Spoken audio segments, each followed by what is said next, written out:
Assalamualaikum warahmatullahi wabarakatuh. Selamat datang di channel Leskaryani yang akan membahas terkait materi kimia tentang termokimia. Nah, teman-teman, apa sih istimewanya materi termokimia ini? Tentu sangat istimewa sekali ya teman-teman. Berikut ada beberapa fenomena yang akan berkaitan sekali dengan materi termokimia dalam kehidupan kita sehari-hari loh teman-teman. Gimana sih fenomenanya? Berikut akan dijelaskan mengenai fenomena itu sendiri. Nah, yang pertama adalah, nah ini teman-teman bisa lihat sendiri, ini merupakan salah satu fenomena yang terjadi dari proses termokimia, yaitu proses mencairnya es. Jadi di sini ada sangat unik ya teman-teman, ternyata mencairnya es itu nggak hanya berubah wujud dari padat menjadi cair aja loh. Ternyata ini termasuk juga dalam materi termokimia. Lalu fenomena selanjutnya adalah kegiatan kita sehari-hari ya teman-teman, yang suka memasak, terus yang suka makan juga pasti lihat seperti ini dulu ya. Nah, ini merupakan salah satu memasak. Kenapa gitu ya? Memasak termasuk termokimia. Bukannya memasak itu hanya masak dari yang mentah jadi mateng terus kita makan, bukan hanya seperti itu saja loh. Kok ada sih kaitannya dengan termokimia? Kenapa seperti itu teman-teman? Oke, sebelum kita membahasnya, ada satu fenomena lagi terkait dengan materi termokimia. Nah ini teman-teman, pasti anak-anak kos, anak-anak ya remaja-remaja pasti sering kali melakukan kegiatan seperti ini ya teman-teman. Ini merupakan salah satu rutinitas wajib oleh kita gitu ya, yaitu menjemur pakaian di pagi hari gitu ya. Loh, kok bisa menjemur pakaian bisa termasuk materi dari termokimia? Nah, ketiga fenomena ini adalah diantaranya yang termasuk fenomena yang terjadi pada termokimia. Lalu sebenarnya apa termokimia itu sendiri? Oke, kita akan bahas selanjutnya mengenai definisi dari termokimia. Termo itu kan berkaitan dengan suhu, berkaitan dengan panas. Sedangkan kimia itu kan prosesnya gitu ya. Nah, di sini dijelaskan bahwa termokimia itu merupakan bagian dari ilmu kimia yang mempelajari perubahan kalor, yaitu energi panas suatu zat yang menyertai suatu reaksi. Loh, apa kaitannya dengan fenomena tadi? Tenang teman-teman, belum sampai gitu pada pembahasan tersebut. Nah, kita akan bahas dulu mengenai energi dan kalor.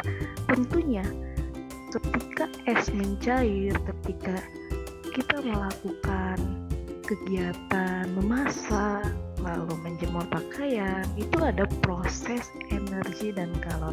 Bagian mananya sih? Oke.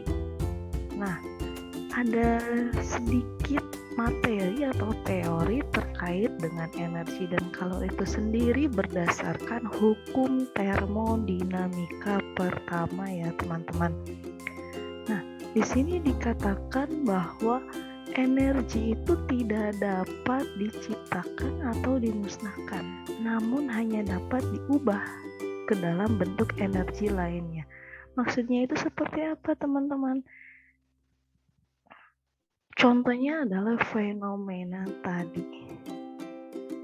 Jadi di sini dikatakan bahwa dalam setiap reaksi kimia maka selalu terjadi perubahan energi. Nah, energi itu apa teman-teman? Ya, di sini dijelaskan ya. Jadi energi ini dinyatakan sebagai kapasitas. Kapasitas kapasitas itu maksudnya adalah kemampuan untuk melakukan kerja yang dimiliki oleh suatu zat yang dapat menyebabkan terjadinya proses. Jadi analoginya adalah energi itu ibaratkan kerja kita. Jadi ketika kita bekerja sesuai dengan kemampuan kita, maka dari energi yang kita miliki itu bisa menghasilkan suatu proses yang nantinya akan menghasilkan suatu kerja. Jadi dalam melakukan kerja itu tentunya adalah ada energinya tersendiri, ada kapasitasnya tersendiri. Sedangkan kalor itu apa teman-teman? Di sini dijelaskan bahwa energi yang mengalir dari benda yang panas yaitu suhu yang tinggi menuju benda yang dingin atau suhu yang rendah. Jadi ini ada perbedaan energi ya, energi yang mengalir. Nah, di sini dijelaskan juga energi yang dikandung oleh suatu zat atau materi gitu ya, itu dapat digolongkan ke dalam energi kinetik dan energi potensial. Jadi kimia juga berkaitan dengan fisika karena kimia adalah penerapan dari fisika. Jadi teman-teman tenang aja, di kimia juga bakalan ketemu dengan fisika.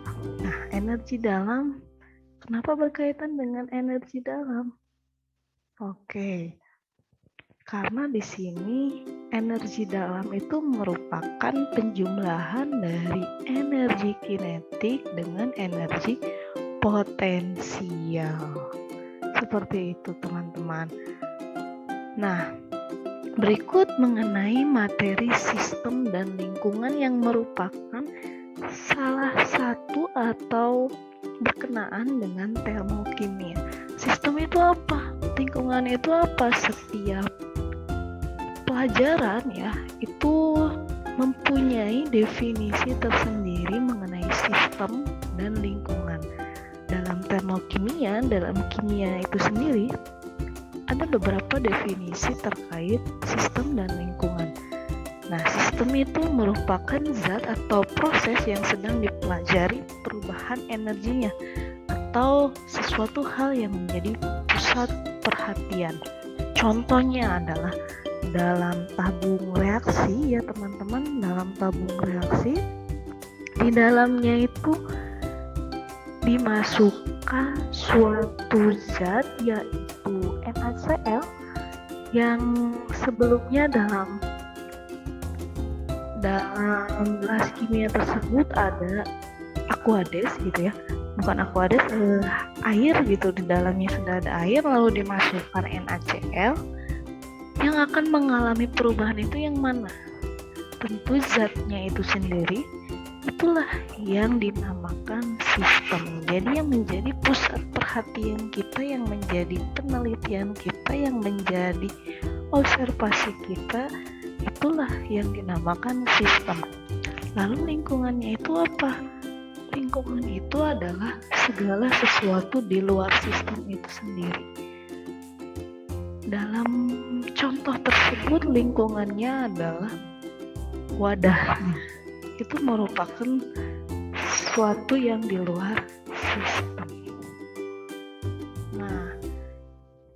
Nah di sini seperti yang saya jelaskan tadi,